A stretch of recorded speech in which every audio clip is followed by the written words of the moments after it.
Bueno, como decía Andrés, justo hoy les voy a hablar de cómo formar un equipo para empezar una startup ojalá de nivel mundial, eh, que no es igual a formar cualquier equipo para hacer un negocio, tiene sus particularidades.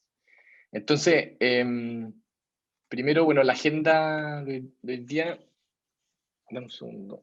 Es súper simple la presentación que les quiero hacer, ojalá después tengan preguntas. Y la idea es mostrarles cómo elegir primero al equipo cofundador, cómo formar ese equipo, y después cómo contratar a la primera empleada o el primer empleado. Un poquito de quién soy ingeniero de la Católica, soy ingeniero de software. Como decía Andrés, cofundé Fintual, Buda.com, Que Hambre, Platanus, y algunas otras cosas más chicas también. Bueno, y en algunos momentos también con Jaime también cofundamos VoxSound, que no fue tan exitoso. Y también soy partner en Platanus Ventures, igual que Andrés. Entonces, bueno, vamos al tema de cómo elegir a los cofundadores. Y primero que nada, hablemos de si necesitamos un cofundador. Yo creo que ustedes que están en la universidad probablemente tengan alguna idea y se pregunten si a lo mejor pueden hacerla solos, si pueden ser el único dueño de la empresa que parte. Y lo primero que les podría comentar al respecto es que si no sabes programar, lo más probable es que sí necesitamos un cofundador. Cuando queremos hacer un producto escalable, digital, ¿no es cierto?, mundial, es demasiado importante el poder empezar el proceso pudiendo construir lo que queremos, la idea que tenemos. Entonces, hay que entender que hoy en día la demanda por gente que sepa programar, que sepa o diseñar o hacer UX, es tan alta en distintas empresas, está todo el software se está comiendo el mundo, está todo el mundo queriendo gente que sepa desarrollar, qué sé yo, que encontrar a alguien así o sea, resulta fundamental, y la verdad es que hoy día el valor de ser una persona como de negocios, que tiene una idea simplemente, es cero. Un fundador con una idea de negocio y sin capacidad de construir algo no vale mucho porque va a ser parte de los que necesitan construir. Y mientras no puedan empezar a hacer pruebas sin tener que gastarse un montón de plata, porque están compitiendo con Google, con Facebook, la verdad es que va a ser difícil.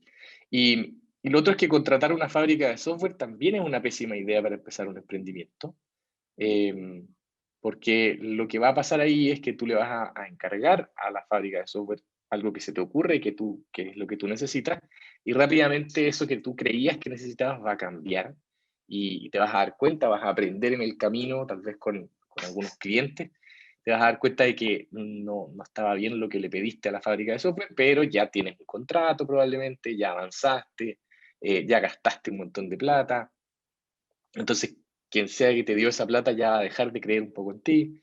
Y por otro lado, otra pésima idea también es contratar un programador, porque es relativamente similar lo que ocurre, a pesar de que a lo mejor puede salir un poco más barato.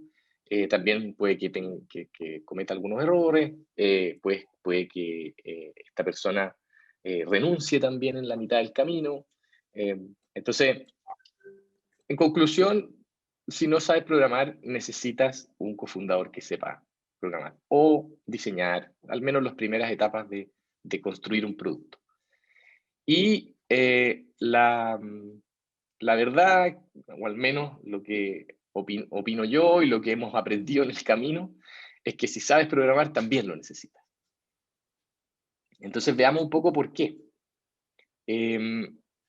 Al hacer un emprendimiento, hacer un startup es muy desafiante, muy difícil, tanto intelectual como emocionalmente, muy complicado. Hay muchos altibajos, hay días que uno se siente que la va a romper, que está ganando totalmente, y hay días que cree que es el peor del mundo. Entonces, em, yo te diría que las dos piezas más importantes que aportan los cofundadores entre ellos, lo que se aportan es apoyo psicológico, apoyo emocional, por un lado, porque se balancean los ánimos. En el fondo, hay días en que uno está completamente deprimido y el otro entonces lo levanta, lo apoya y lo ayuda como a seguir con ánimo. Y hay otros días en que uno está tal vez demasiado entusiasmado y el otro es un cable a tierra, y ayuda a darse cuenta de lo que nos falta, de las limitaciones, un pensamiento un poco más crítico. En general se van compensando en ese sentido. No es necesario que sea siempre la misma persona la que aporta el cable a tierra versus el ánimo, pero se van turnando y es algo muy necesario. Una persona sola le cuesta mucho enfrentar esto. No digo que sea imposible, pero cuesta mucho. Por otro lado, para la parte intelectual, discutir ideas es muy útil, tener una contraparte, alguien que te dé otra mirada, y esa otra mirada no puede ser alguien que tú no estés de alguna forma un poco obligado a escuchar, a respetar. Si es, por ejemplo, alguien que tú contrataste, te puede dar ideas que no te gustan, pero al final no las vas a tomar con tanto peso como si la otra persona es tu socio. Es normal pensar en las grandes startups exitosas y decir como hay uno solo, o sea, Steve Jobs está solo en Apple, o estaba solo Bill Gates de Microsoft, ¿no es cierto? O en Facebook uno piensa Mark Zuckerberg. Pero la verdad es que la gran mayoría sí tuvo co-founders, de repente son menos conocidos. Bueno, Steve Wozniak en Apple, por ejemplo, fue fundamental. Y estos co-founders son tan relevantes como el que se hizo famoso. O sea, no hay que confundirse. La gente tiende a pensar en héroes únicos y las empresas en realidad no se hacen a partir de héroes únicos. En general, todos estos héroes que vemos en la prensa fueron apoyados en los inicios muy fuerte por alguien. Investiguen si quieren, incluso Jeff Bezos tuvo mucho apoyo inicial. Entonces, bueno, lo difícil de buscar una persona para encontrar, para asociarnos, es que se tiene que parecer a nosotros en algunos aspectos, porque tenemos que llevarnos bien, pero también tiene que ser diferente en otras cosas. Entonces, es difícil de repente saber en qué se tiene que parecer y en qué tiene que ser diferente. Yo hice esta tabla para darles una idea de las cosas que son a la izquierda, son cosas que es bueno que nos parezcamos entre socios, y a la derecha es mejor ser diferente. Por ejemplo, en los valores y objetivos. O sea, no es necesario que sean exactamente los mismos valores y objetivos que tenemos cuando creamos la empresa, pero, por ejemplo, si mi socia piensa que lo más importante es crecer como sea, y meterle publicidad como loco y no le importa tanto la calidad del servicio que entreguemos, y lo que quiere es inflar el negocio hasta poder venderlo. Y por otro lado, yo estoy más convencido de hacer un negocio a largo plazo, tal vez, de querer partir con muy buena calidad de servicio y que eso nos permita crecer. Vamos a tener conflicto. Vamos a tener conflicto y entonces es bueno conversar estas cosas, estos objetivos que estamos, y ojalá tener, no necesariamente iguales, pero no conflictuantes, de que no estén en conflicto. Por ejemplo, para mí en Fintual el objetivo tenía más que ver con desafiar a la industria y mejorar la industria financiera. Para Pedro tenía más sentido armar un equipo donde a él le gustara trabajar. Son dos cosas que son relativamente en la misma línea, finalmente. O sea, tampoco son no son conflictivos. Bueno, después, complementario, pongo miedos, porque es bueno que tu cofundador sea valiente en justo lo que tú eres más miedoso, y viceversa, que de repente puede ser que tengas un cofundador más tímido y que tú seas más extrovertido, o sea, más dispuesto a hablar en público, por ejemplo. Entonces, es bueno ir teniendo esas habilidades, ¿cómo se llama?, complementarias, que no solo, cuando uno piensa en habilidades complementarias, solamente piensa en general en las habilidades operacionales, él sabe programar y yo sé vender, pero también hay habilidades o cosas complementarias que tienen que ver con, por ejemplo, los miedos que cada uno tiene. Em, por otro lado, también es bueno que se parezcan en el estilo de trabajo. El estilo de trabajo, digamos, si yo o sea, estoy trabajando hasta las 3 de la mañana y mi socia pretende trabajar 4 horas a la semana porque quiere tener una super calidad de vida, va a provocar más conflicto.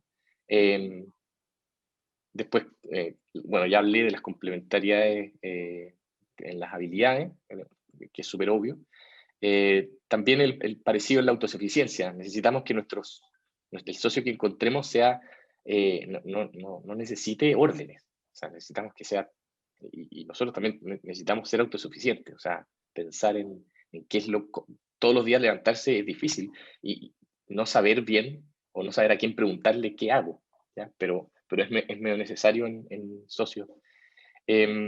Después está la complementariedad en temperamento. Temperamento tiene que ver con qué es lo que nos motiva, qué es lo que nos deprime o qué es lo que nos motiva.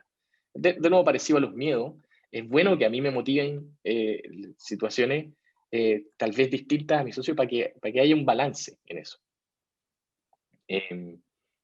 Ahí, por ejemplo, con Jaime también tenemos mucha complementariedad de temperamento. eh, hay cosas que yo salgo corriendo a hacer y a él le dan la lata más profunda y viceversa. De repente él se pega unas latas, o sea, que yo encuentro muy aburrido y a él le gusta, como por ejemplo cosas más de contabilidad que él en algún minuto hizo. Y él estaba muy dispuesto y le gustaba. Eh, Después, bueno, honestidad 100% lo pongo acá porque eso es fundamental. O sea, el que los socios se puedan comunicar de manera completamente honesta y contarse lo que realmente están sintiendo y pensando es demasiado importante. Eh, Después, bueno, hay que ser complementario en esto de la extroversión e introversión, como comentaba, el quien está más dispuesto a hablar en público, quien está más, también está relacionado con la acción y la reflexión, quién está más dispuesto a hacer, a trabajar, y quién está más reflexivo, pensando un poco más. Son buenas cosas para encontrar complemento. Eh, Otra cosa para evaluar cuando uno conversa con alguien que podría potencialmente ser socio, es sentirse inteligente con esa persona. O sea, esto es algo más de guata, ¿verdad? De estómago. ¿Te sientes inteligente cuando estás con esta persona? O sea, sientes que como que fluye. Ahora, también es importante no sentirse demasiado inteligente en el sentido de no sentirse como que uno le puede dar clase a esta persona. Eh, porque ahí entonces quiere decir que uno está como evaluando esto desde el punto de vista demasiado como de ego, digamos, y se puede terminar asociando con alguien que necesita más apoyo, eh, y no es la idea. Lo otro que hay que evaluar es cómo esa persona enfrenta el conflicto y el estrés. ¿Cómo se enoja? ¿Qué hace cuando se enoja? ¿Se va para adentro o comunica? Eh, si es que se estresa demasiado, trabaja más o trabaja menos? ¿Se escapa, digamos, del trabajo? Son cosas muy importantes y acá no estoy dando un juicio, digamos, de cómo tiene que ser, sino que tiene que calzar con uno un poco. Eh, Otra cosa muy relevante que hemos visto es que los socios tienen que estar dispuestos al trabajo no glamoroso. ¿Qué me refiero con no glamoroso? De repente, cuando uno empieza una empresa o incluso cuando ya va bien avanzado, hay cosas que no se sabe quién las va a hacer. A los primeros días es simplemente como sacar la basura, literalmente, eh, o hacer una compra de leche, ir a comprar leche para tomar café en la mañana, y hay que estar dispuesto a este trabajo. Después hay miles de detalles que hay que estar haciendo, como por ejemplo, les puedo contar, bueno, cuando con Pedro partimos Fintual, Pedro tenía que ir a firmar los contratos, como él era el cofundador que no tenía más habilidades más técnicas, entonces se autodenominó como el hámster y dijo que, bueno, yo voy a trabajar así como en una ruedita y voy a hacer lo que pueda hacer. Y entonces iba con los contratos a firmarlos a las oficinas de los primeros clientes. Eh, es muy importante estar dispuesto a este trabajo no glamoroso porque, eh, por un lado, permite entender muy bien a los clientes y por otro lado, cubrir las necesidades que no necesariamente uno tiene a alguien para que las haga el día uno. Eh, pero tal vez lo más importante y que tal vez resume todo lo anterior es que les guste trabajar juntos. Esto es algo nuevamente de estómago que uno va a evaluar en algún minuto. ¿Pueden ser amigos de antes? Yo creo que sí. Creo que el ideal es que sean conocidos, que se cachen. Y de esa forma cada uno tenga sus amigos por su lado. Creo que es bueno porque como hay muchos altibajos en esto y de repente hay enojos y hay peleas, no es bueno que uno sienta que se le derrumban dos áreas de la vida. Yo creo que hay como pilares. Está el pilar laboral, el pilar de amistades, el pilar familiar. Entonces, si esas cosas se mezclan, de repente un desastre en una de las áreas puede ser demasiado desastroso. Entonces, mejor tenerlas separadas. Y otra cosa muy relevante a la hora de evaluar si estoy encontrando un socio adecuado, es que esta pregunta de quién es el CEO, quién es el jefe, eh, si esa pregunta es muy incómoda, peligro, ¿ya? Ahí el Giphy es más simple porque se apuntan entre ellos y dicen, tú eres el CEO, tú. Eso no es tan grave como yo soy el CEO, yo. Ahí se pone un poco más difícil porque las luchas de ego pueden ser muy complicadas. Entonces, ¿cómo saber si la persona con que estoy hablando es efectivamente un buen candidato a ser mi socio? Bueno, hay que hacer algo juntos y preguntarse los dos, ¿lo pasamos bien pero trabajando? Porque también puede ser que lo hacen bien porque conversan todo el día o porque hacen otras cosas. Eso tampoco es ideal. Aquí, como bonus track, les pongo cómo repartirse los porcentajes. A veces hay personas que sienten que, bueno, llevan masticando una idea durante 3, 6 meses y por lo tanto, entonces a la persona que van a invitar tendrían que invitarlo con un porcentaje más chico. Eh, Incluso si llevan un año y tienen ya han hecho algunas cosas, yo creo que en general lo mejor es invitar a tener socios con el mismo porcentaje. Eh, sin importar, digamos, que hayan pasado algunos meses de trabajo incluso. Lo que se puede hacer ahí muchas veces es que, bueno, no es desde el día uno que tiene el mismo porcentaje, sino que se lo va ganando, pero puede aspirar a ser exactamente igual. ¿Y por qué esto? Porque los emprendimientos son muy largos. Uno cuando empieza cree que va a ser un par de años, qué sé yo, pero muchas veces un emprendimiento exitoso, sobre todo, son 7 años. Y uno no quiere arrastrar durante todo ese tiempo una diferencia. Es muy beneficioso que los socios tengan el mismo porcentaje para poder eh, discutir de igual a igual, simplifica un montón de conversaciones, reduce la posibilidad de que alguno de ellos se quiera ir o se sienta estafado. El tema es que como pasa mucho tiempo después, el tiempo que fue al principio, digamos, de la idea o de los primeros meses de trabajo, pasan a ser insignificantes. Entonces, yo les recomiendo que si van a encontrar socios, se repartan los porcentajes de manera iguales. Si no son capaces de repartirse los porcentajes de manera iguales, quiere decir que hay algo que les impide o que no creen realmente que esa persona sea la adecuada. Vamos a pasar ahora a cómo contratar al primer empleado. Eh, Esto es súper relevante. Mira, tan relevante eh, porque va a definir un poco la cultura de la empresa, en el sentido de que los empleados que vengan después van a compararse con esta persona, porque van a estar en la misma categoría y se van a comparar en cómo funciona esta persona.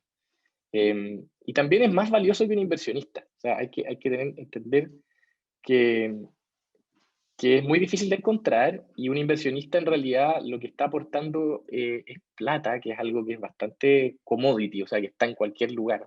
La plata no es algo como realmente escaso. Sí tiene una escasez relativa, pero mucho más escaso es alguien con capacidades particulares para hacer un negocio. Eh, los inversionistas son más intercambiables, si uno quiere. Entonces, lo otro que hay que tener claro es que a una persona que tú lo estás contratando como primer empleado le estás pidiendo más compromiso que a un inversionista. Los inversionistas ponen plata en distintos emprendimientos y si a ti te va mal, bueno, mala suerte. En cambio, una persona que decide irse contigo es la única cosa que está haciendo y en ese minuto estaba o adornando o ensuciando su currículum, según cómo nos vaya. Entonces, algunas ideas malas para encontrar el primer empleado, típicas ideas que aparecen y que son realmente malas, que por ejemplo, usar un headhunter. Los servicios de headhunter son muy útiles para empresas grandes. Tú le encargas a una oficina de headhunting el perfil, le explicas más o menos lo que andas buscando y ellos te cobran 1 o 2 sueldos de esa persona. Y después te garantizan, incluso después de 6 meses, si no te gustó, te dicen, bueno, no te preocupes, vamos a buscar otro y no te cobramos, etc. Pero a la hora de contratar un primer empleado, esto es pésima idea, porque normalmente el primer empleado lo más importante es que tenga match con ustedes, con el emprendimiento, con los fundadores. Entonces, traspasar ese conocimiento a una oficina de headhunter es prácticamente imposible y es una pérdida de tiempo enorme. Y probablemente te van a llevar candidatos muy malos, probablemente muy caros, además, porque en general los headhunters andan como que cuando a uno lo llama un headhunter inmediatamente sube la expectativa de renta. Eh, entonces, mala idea. La segunda mala idea es usar un portal de empleo, eh, publicar la pedida. Ahí está, entrar a competir con muchas empresas que tienen muchos beneficios, con un montón de... Entonces, ahí la gente te va como a comparar con otras empresas que probablemente en nada les ganes. Entonces, es mala idea también porque eh, llegan muchos contactos y es muy difícil ahí filtrar y saber dónde fijarse. No es un buen mecanismo, también de nuevo una pérdida de tiempo gigante. Eh, Hay mucha gente buscando trabajo siempre y es difícil encontrar en eso alguien que haga este match cultural con los fundadores. La otra idea que es mala, pero no es tan mala, es la menos mala tal vez, es buscar en LinkedIn o qué sé yo, o ir preguntando y hacer contacto en frío, digamos. O sea, encontrar a alguien que se ve como pro y escribirle y invitarlo a conversar. Pero para ese lado van las mejores ideas, ¿ya? Las mejores ideas para encontrar el primer empleado. Eh, yo creo que lo primero es escribir un poco, crear contenido atractivo, escribir sobre tu idea, sobre lo que estás construyendo y por qué le tienen fe. Así no tiene que ser muy largo ni muchos posts, sino que un post que al buscar tu nombre o el nombre de tu emprendimiento esté en la primera página de Google y que explique simplemente, estoy construyendo esto porque siento que se necesita esto, bla, bla, bla, y con algo como de propósito, digamos, explicar un poco el por qué esto te entusiasma. Y después de eso, usar tu red. Entonces, le preguntas a la gente que está alrededor tuyo o buscas en tu propio LinkedIn, revisas gente del pasado, eh, compañeros de universidad o gente no sé, incluso alguien que uno conoció por casualidad, algún vecino, da lo mismo. Pero tu propia red y de ahí vas ampliando tal vez a los conocidos de tus conocidos y esa es la forma ideal. Y cuando uno los contacta, bueno, ellos van a googlearte y van a encontrar este post que explica un poco el objetivo y inmediatamente van a sentir un poquito mayor cercanía contigo y esa es la oportunidad para juntarte a conversar, ojalá de manera relajada, esto no es una entrevista ni mucho menos, es una cerveza, ahora al final igual de alguna forma es un poco una entrevista, entonces es una cerveza con preguntas que van más allá de cómo lo pasaste ayer, sino que tratas de descubrir si sería alguien bueno para trabajar. Es importante que no busquen a alguien para mandar. Esto es un típico error que uno cae cuando contrata a la primera persona. Cree que tiene que buscar a alguien al cual uno pueda ser su jefe, digamos. No, esto uno no se da ni cuenta, pero de alguna forma evalúa y piensa, no, esta persona es demasiado como rebelde para mí o demasiado como incontrolable, no me conviene. Eso en general hay que tener mucho ojo. Probablemente alguien más rebelde o incontrolable es una mejor persona para contratar. Lo importante es que esté alineado, buscar que esté como en la misma parada o que logre entender el propósito de lo de usted. Pero es mala idea para el primer empleado buscar a alguien que tú puedas como decirle lo que tiene que hacer. En general uno quiere justo lo contrario.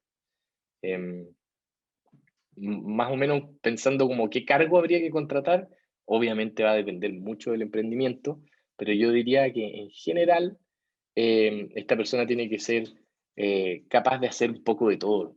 Lo mismo que los socios, ojalá sea como, hay que pensarlo como un socio, en verdad. Hay que pensarlo como un socio que tal vez va a tener un poco menos de experiencia o tal vez va a ser alguien que no quiere arriesgar tanto.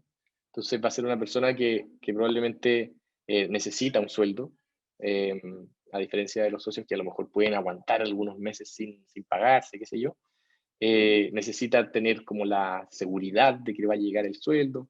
Entonces, pero es como un socio que tiene ese problema personal, digamos, que no puede como arriesgar tanto. Ese es el ideal. Eh, Hay que evaluarlo de esa forma, como si me asociaría con esta persona, si es que él o ella estuviera dispuesto.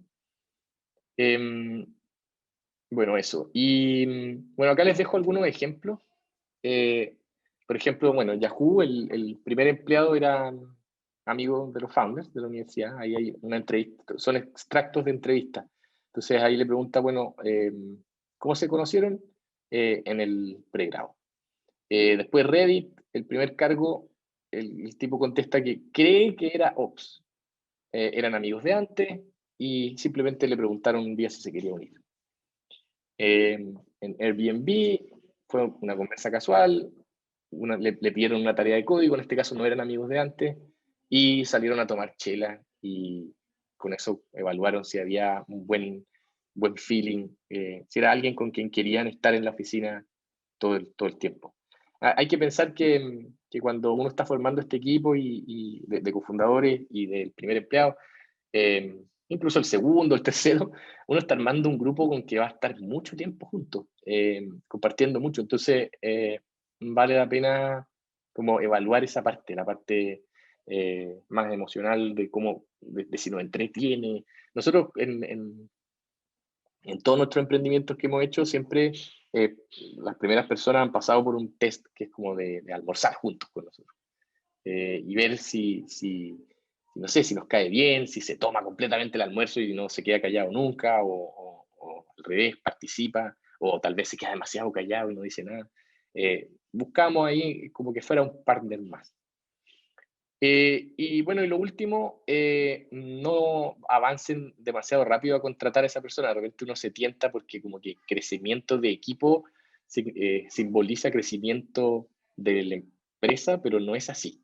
O sea, la gracia de no contratar es que con los socios uno puede de repente comer marraqueta y aguantarse un tiempo, tal vez cambiar un poco la idea, volver a construir una parte y no arriesgar la vida del emprendimiento. En cambio, si uno ya tiene que empezar a pagar un sueldo, se empieza a rigidizar el emprendimiento y ya no puede hacer demasiados cambios. Mientras más gente tiene contratada, menos cambios puede hacer. Y eso es lo que les tenía preparado para hoy. Pero si tienen preguntas, me cuentan. Hay una pregunta acá, dice, ¿es común que un empleado se transforme en socio? En mi caso, en mi historia, en lo que yo he visto, no tanto, no tan común, pero sí ha pasado. O sea, es una muy buena forma de conocer a alguien que tú te das cuenta de que puede ser un socio. Andrés es un caso. Partió en Platanus siendo empleado y nos dimos cuenta de que era una máquina. Entonces, en la próxima cosa que hicimos hacer, que era Platanus Ventures, lo invitamos a ser de los socios fundadores. Si es que yo soy ingeniero industrial, ¿cómo en la universidad, y no cacho muchos computines, cuál crees que sea una buena idea para conocer gente que sepa programar, que podría ser socio? Yo creo que es meterte a empezar a tratar de aprender a programar y acercarte a gente que te pueda como guiar un poco. Yo creo que esa como la mejor forma, estando ahí en industrial, es como tratar de aprender un poquito y de ver quién más en la universidad te puede ayudar a aprender más, y de esa forma vaya a terminar conociendo mejor a estas personas también. Creo que va a tener más oportunidades de conocerlos porque va a estar más en su mundo, ¿cachai? Creo que esa es la mejor estrategia. ¿Qué tipo si yo tengo una trincada y que, pucha, quizás esta persona puede ser buen cofundador, ¿qué tipo de proyecto o qué forma de trabajar recomendáis antes de? Me imagino que lanzarse de una puede ser demasiado. No sé si... recuerdo que algo hicieron en Fitbit también.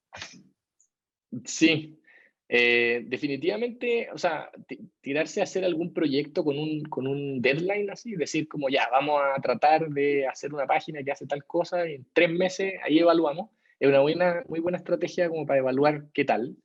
Y ahí conviene muy bien como llegar a ese deadline y decir, ya, ¿lo pasamos bien? ¿En verdad lo pasamos bien trabajando? Eh, y ese proyecto yo creo que está lleno de proyectos que se pueden hacer en versión miniatura. Cualquier cosa que, que los motive básicamente y que tenga como algún objetivo particular que se pueda como mirar si es que se logró o no. Eh, pero en general cualquier cosa como simplecita que se pueda hacer en 3 meses. O sea, buenos equipos en 3 meses pueden hacer maravillas, en verdad. Y quizás después ya no quieran parar y quieran seguir esa misma idea. Ahora que ya son, por ejemplo, las que nombraste, Plátanos, Fintual, son más grandes, ya no se puede juntar a almorzar con todas las personas. ¿En qué se No, fijan? ¿Cómo saben en una entrevista sí. rápida?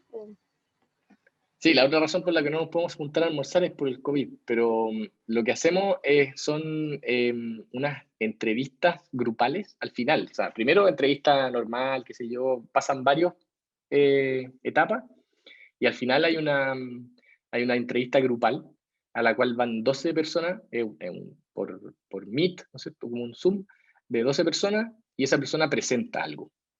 Y presenta algo como de sí mismo, de algo que explique quién es y qué es lo que le gusta, etcétera, en 5 minutos. Entonces, alguna gente ha contado, por ejemplo, que le gusta cocinar y muestra su receta y sus cosas. Otra gente que le gusta hacer jiu-jitsu y explica por qué, en qué cinturón, no sé qué. Otros que han explicado cómo hacer un sistema para regar plantas automáticamente en su casa. Eh, y entre que enseñan algo y al mismo tiempo cuentan un poco de lo que a ellos les gusta, o de repente nos hacen reír también un poco. Y es una oportunidad para ver cuál es el desplante de esa persona. No necesariamente tiene que tener un gran desplante para que lo contratemos. Hay gente súper tímida que se nota en la entrevista, pero que al final igual logran explicar algo y ahí después vienen varias preguntas de todos para entender una conversación grupal. Es mejor el almuerzo, para serte bien franco, para evaluar a las personas, pero igual funciona. ¿El primer empleado tiene que ser computín? ¿Tiene que ser programar? Eh, yo hoy día creo que más o menos que sí, la verdad. Em, La verdad es que yo creo que sí. Ahora, tal vez, si es que son por ejemplo, 2 cofundadores o 3 cofundadores que los 3 programan, tal vez el primer empleado no es necesario que programe.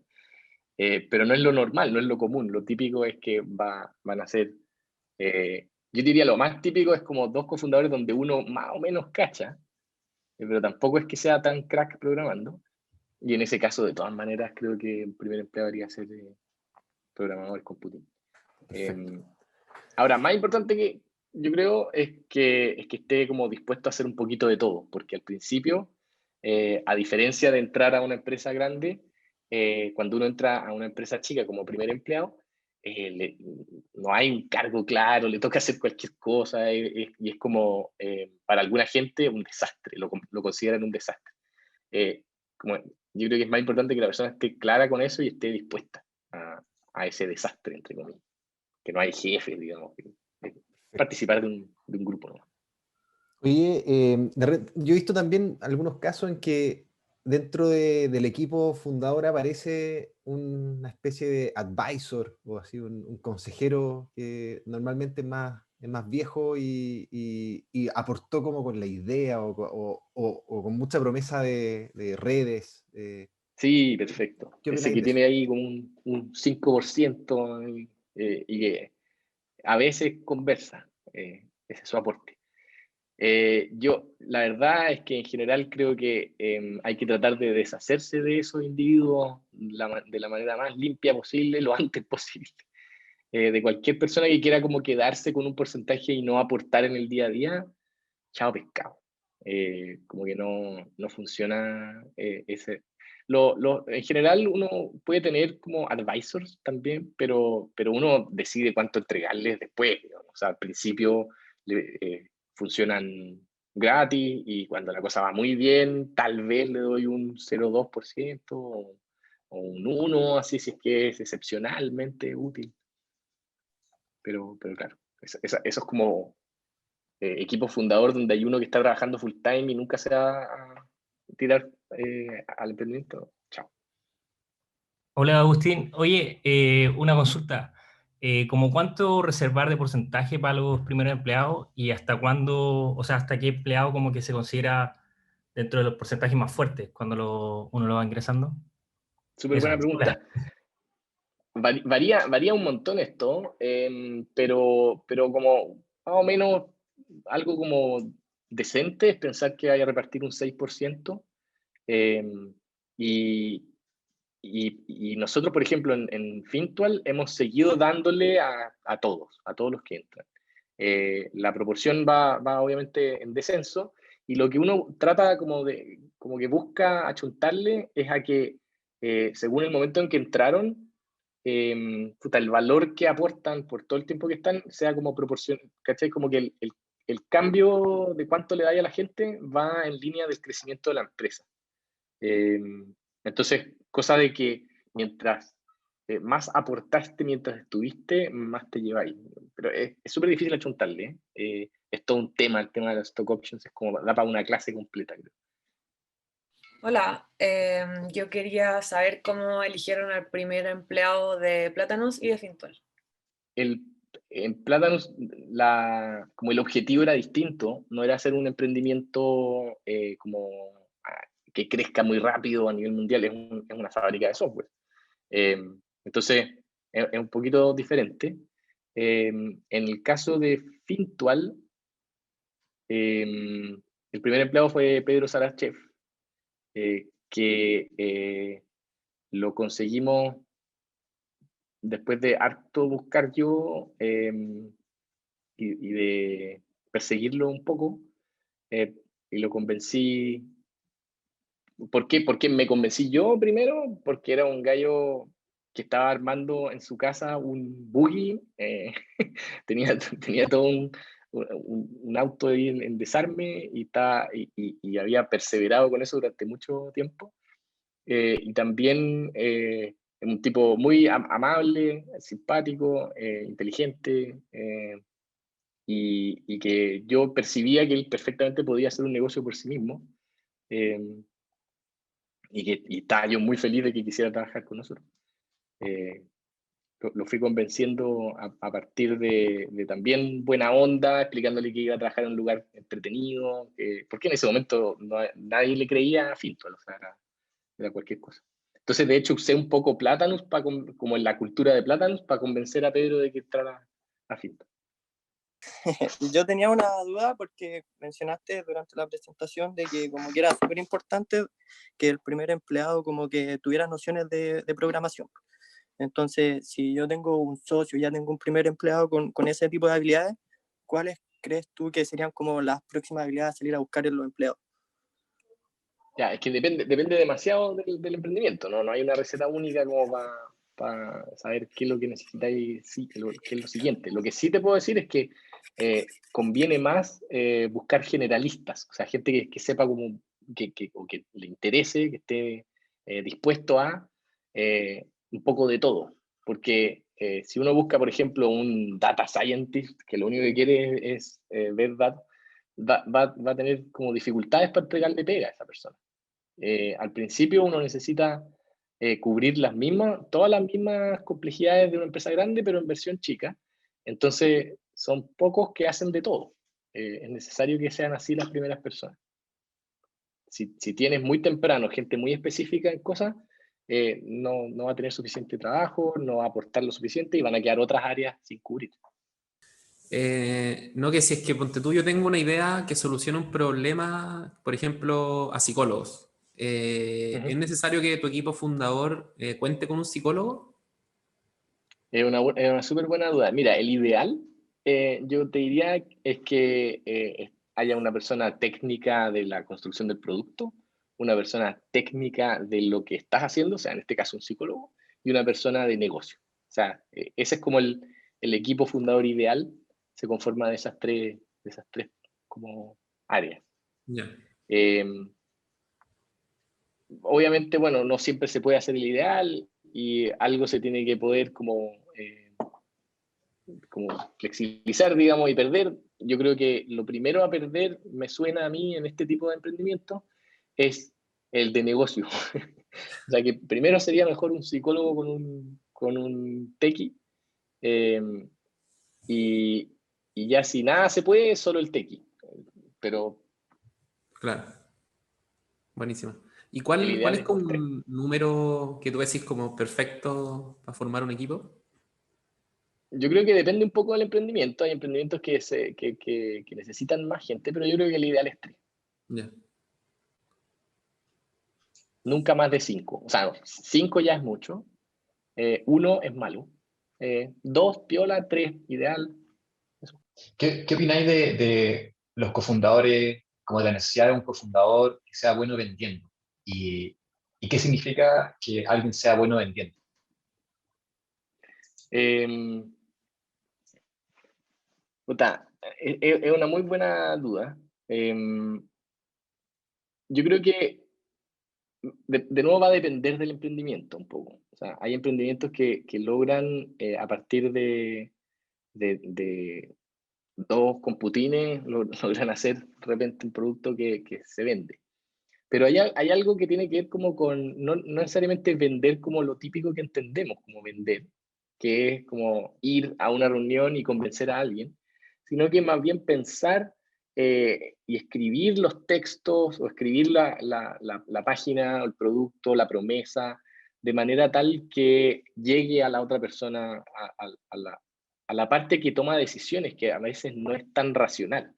A veces los emprendedores como con poca experiencia, iniciando y de repente muy computines o muy del lado técnico, tienden a poner como atributos simplemente de sus productos y no se dan cuenta de que las decisiones de compra, las decisiones de ya voy a usar este producto, a veces pasan por cosas más emocionales.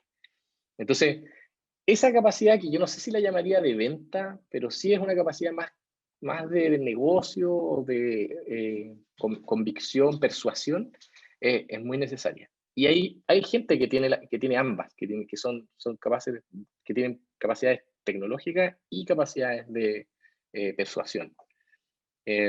Una de esas personas que yo conozco es Andrés Mate, por ejemplo, que es capaz de escribir un buen artículo y al mismo tiempo es capaz de desarrollar un buen software.